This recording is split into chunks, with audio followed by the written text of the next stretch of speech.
Hello, this is Ecotheds Crocheting Sustainably, and in this episode I'm going to teach you how to read crochet patterns.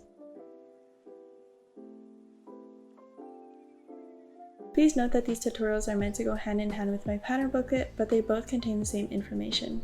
Today we're covering the How to Read Crochet Patterns section. Hello guys, welcome to episode 2. So once you become familiar with crocheting and the basic terminology of the stitches, you are ready to learn how to read crochet patterns, specifically from the one from my booklet. So it's okay if you don't get this on the first try. Just keep practicing with the patterns until you get it, because it will take some time to get used to. Don't worry if you don't have the patterns down exactly. I do have tutorials for each individual pattern just for some extra help if you need kind of a visual guide. So first I'm going to go into the structure of the pattern. So take note of how the pattern is organized and structured, basically. So you'll have the type or the category that the project falls under, such as clothing or storage, the materials, for example, the hook, yarn, needle, etc., what you can use the pattern for, the skills that you'll learn in the pattern, the stitches that pattern uses in its abbreviated form, the final dimensions, and the level of difficulty. Next, there'll be an abbreviations list to know all the stitches that are used in all of the patterns, and then their meaning, which I'll talk more about later. There will also be a notes section for other important details relevant to that specific pattern. It can include where to look for help, what certain phrases mean, a color key, etc. Always read through your notes before you start your project. This is very important because the notes are probably one of the more important parts of the actual pattern, and then they're often not repeated throughout the rest of the pattern. So make sure that you're referencing the notes section, especially if you're not sure of something, because the notes section can help clarify some of your questions. Lastly, there's obviously the written pattern divided into steps to easily follow and understand the pattern. For example, step 1 will be making the foundation, and step 2 will be like building up your blah blah blah. It also helps you understand what part of the project you're creating, so the steps are there to help you guide you to like, oh, what section am I making, so that it can help you flow more easily in your projects. Also, when you read your patterns, you read it from left to right and up to down.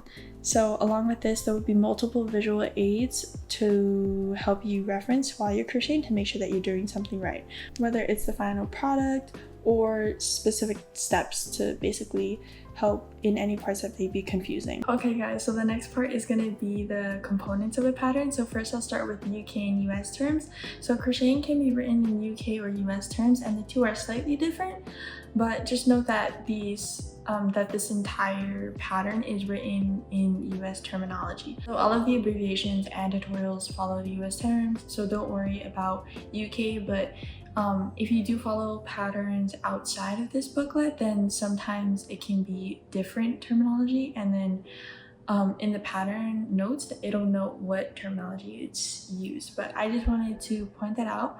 Also, for rounds and rows, your pattern will indicate if you're working in the round or in the rows, whether it says round 1 or row 1, then that's how you know what you're working in, but some projects may include rounds and rows. Next up, when you're counting your stitches, most rounds or rows will have an end stitch count in parentheses at the end of the line that has the row or round instructions. You can recount your stitches to ensure that your project has the same number of stitches as the total end stitch count. This just ensures that you're following the pattern correctly, you're doing the stitches right, and then you have the right amount of stitches without accidentally missing or adding any. Additionally, some patterns like the shell coaster and the granny square strawberry pouch, they have different ways of counting their stitches that aren't consistent, so just know that for when you're reading the total stitch count. Next up, you don't count your turning chains as stitches, like I said before, but sometimes you may need to go into them, and sometimes you may also not count your chains as stitches, since they're usually just for foundational chains or turning chains, unless the pattern clearly states that they do count as stitches and they do count towards your total end stitch count. Other special skills will be your color changes. So if your pattern has color changes, the pattern notes will indicate what the color key is by assigning a yarn color to a letter A or B. For example, one of the patterns may be color A equals pink, and then color B equals green. And then you can also make your own key if you'd like. The patterns are written in a way where you can choose what yarn color you want to be A and B, but the color key I included is so you can make the pattern that I made. And there are 3 different methods for color changing, like I went through before, and the notes will indicate what method you're using. So if it says change colors as indicated using method 1, then whenever you have color changes, you will use that method for all of your color changes. When the pattern requires a color change, there will be the color letter in parentheses. For example, A, B will be how the pattern is written to signify what color you're using, when to change colors, that sort of thing. So don't change your colors unless you see the next letter appear. So for example, if you're working in rows, the foundation might say A, so that means you're using color A, and then it doesn't say B until a few rows after that. So if you don't see the letter in parentheses, don't change your colors and keep continuing with the last color letter that you see. Just refer to these examples that I'm about to share with you for a written pattern so that you understand when to color change. So for example, when your pattern says row 6 to 10B, half double crochet 1, back loop only in each stitch across. This means that if your color changes are written in for multiple rows and rounds, this just means that you'll use color B throughout the 5 rows. So rows 6, 7, 8, 9, and 10, you'll use color B. And then another example is if your pattern says row 4 single crochet 6, B single crochet 4, A single crochet 3, B single crochet 6, A single crochet 6. That may be confusing, but if your color changes occur between multiple stitches in your rounds or rows, change colors once you read the letter. Then proceed to complete the stitches written afterward. So since we read single crochet 6 first, without a color change, you can assume that you're using color A to complete these stitches. Next, we read B, which indicates that we need to change colors in our after our 6th single crochet. Then we read single crochet 4, which means we need to single crochet 4 using color B. Then we know to change back to color A after our 4th single crochet and complete our 3 single crochets with color A. And this pattern continues throughout the project. Hopefully that makes more sense because the hibiscus potholder pattern does use these more complex color changes, but you will understand when you get used to it. Okay, so now I'm going to go into the abbreviation chart like I spoke about before. So here are all of the abbreviations for each term used in the booklet and what they mean. This chart will be in the booklet for you to see and reference throughout any point in the book. So I'm going to go down each one, what it means, and yeah, its definition. MR stands for magic ring. These are one of the starting methods. SLST is slip stitch. CH is chain. SC is single crochet, HDC is half double crochet, DC is double crochet, TR is treble crochet, FO is fasten off, which is when you slip stitch into the next stitch, chain 1, and cut off enough yarn for weaving. RND is round, SCINC is single crochet increase, which is when you put 2 single crochets in the same stitch. DCINC is double crochet increase, which is 2 double crochets in the same stitch. BLO is back loop only. ST is stitches. SK is when you skip stitches excluding the chains, so continue on to the next stitch after the number of stitches you skipped. CL is a cluster, which is a group of 3 double crochets used in granny squares most often. SKCL is skip a cluster. Turn is when you turn your work after chaining the written amount in the pattern, stated right before this term. Asterisks and brackets stand for repeating the stitches in the brackets as many times as the asterisk indicates. If you don't know how to do any of these stitches, please refer back to episode 1 as I go through all the stitches and how to do them and how they should look. The written instructions will include these abbreviations, but if it's longer step-by-step instructions, then the term will be written in its full term. Just wanted to let you know. So the fourth part of this video is going to be reading pattern instructions. So the foundation is when you will start your project, and this is where the pattern will state if you're starting with a slip knot or a magic ring, and additionally you can use the chain 2 method as an alternative to the magic ring. So next up I'm going to go over the regular instructions on how to read a crochet pattern. For the stitches and numbers, when you read a pattern, the stitch you're doing will be written first in its abbreviation, then the number of that stitch you have to complete will be written after. Other details about where to place the stitch may be written after that as well. Crocheting in the chain from the hook. When you work back into a chain foundation at the start of your projects, typically, you won't crochet back into the chain that you just made, which is the one closest to your hook, but the pattern will tell you which chain to crochet back into and how far away it is from the hook. For example, it may say crochet 1 into the second chain from the hook.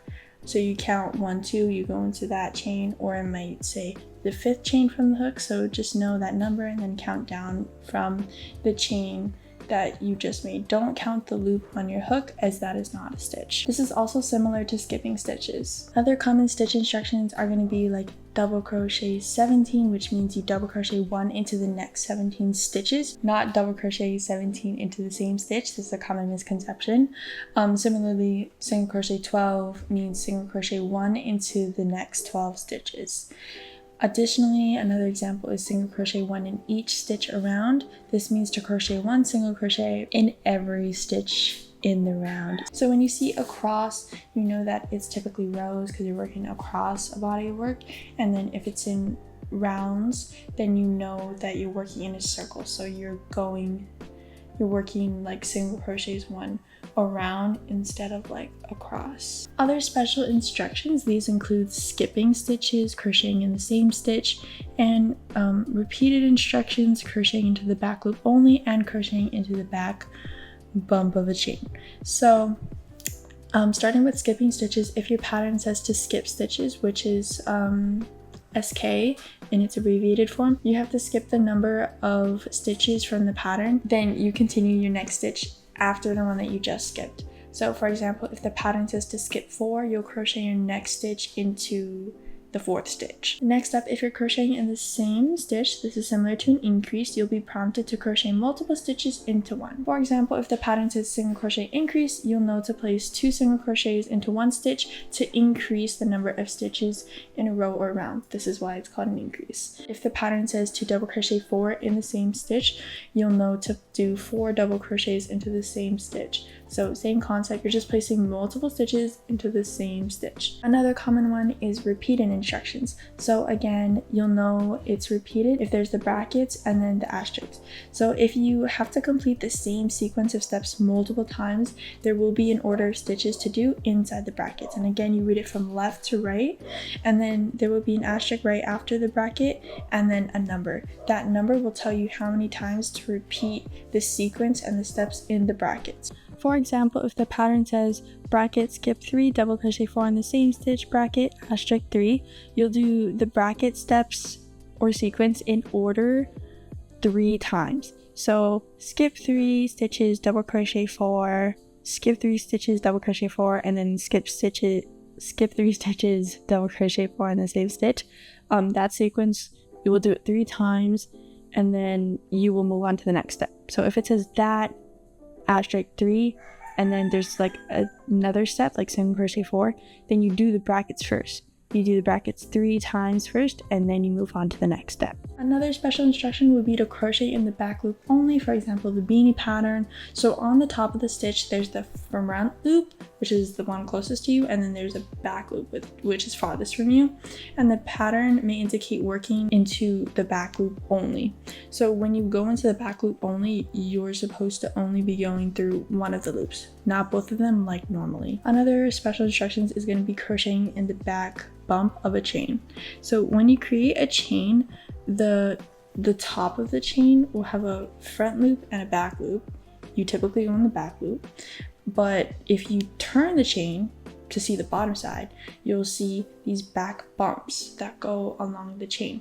So and it's a horizontal back bump. So this part of the chain is a little harder to get into. You may have to be looser with your tension to go into it, but just be patient and insert your hook into the back bump if your pattern says to.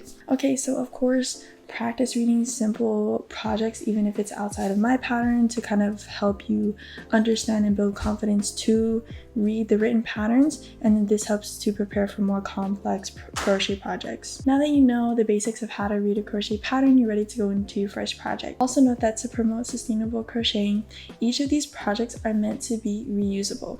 Each pattern offers different skills, uses, and difficulty levels to explore the capabilities of crocheting and get you more familiar with a variety of different techniques that crocheting has. The order of each pattern is ranged from easiest to hardest, and that is done because each project builds up your skills so that you can use it later on in the harder projects. However, you're welcome to move between patterns if you'd like, if you're more comfortable, and then the rank is as follows. Number 1 is the shell coaster, 2 is the striped beanie, 3 is the flower coaster, 4 is the mini basket, 5 is the mini market bag, 6 is the hibiscus pot holder, and 7 is the granny square strawberry pouch, with the shell coaster being the easiest and the granny square one being the hardest. But of course, this depends from person to person. Some people may find it easy while others find it hard.